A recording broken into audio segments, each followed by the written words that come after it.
This is another good book, Dumping Iron. It is a book I read earlier this year. It reminds me to tell you about the danger of excess iron. Now, there's a lot of younger people in this audience. I tended, like last week, I think the average age in the audience was in the 60s.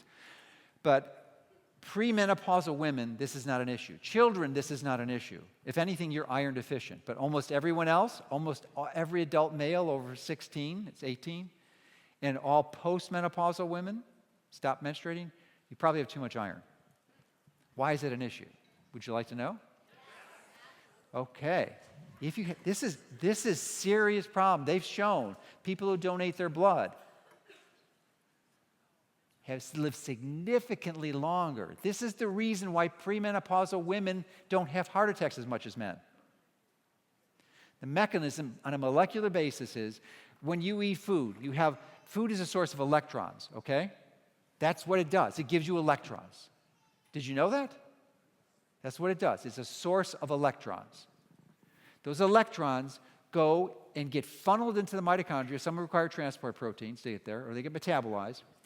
Once they're in the mitochondria, they get passed along these 5 proteins. It's called the electron transport chain. The final one is cytochrome C, which is interesting because I'm going to tell you about it in a moment. It's a chromophobe. And then it stimulates ATP synthase. And ultimately, those electrons get transferred to the ultimate electron acceptor, which is what?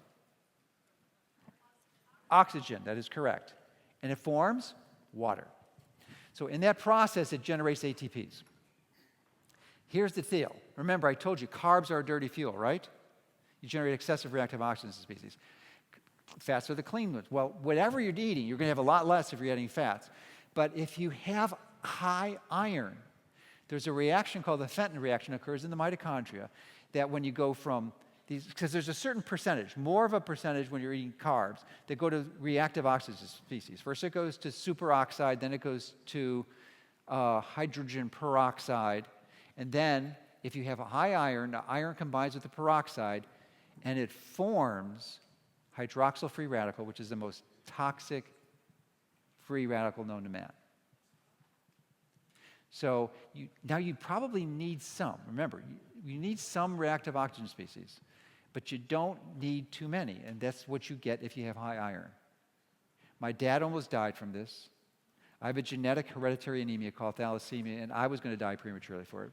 My dad would have been dead 10 or 15 years ago if I didn't diagnose him with this. So I'm telling you, there's a high likelihood that up to half the people in this room have this and don't even know it. Would you like to know how to know if you have it? Yes. Okay. Take a blood test. Serum ferritin. Not total iron binding capacity, not serum iron, serum ferritin. It is an iron carrier protein. It should be between 40 and 60, which is interestingly the same range as vitamin D. Oops, yeah. And then, would you like to know how to treat it?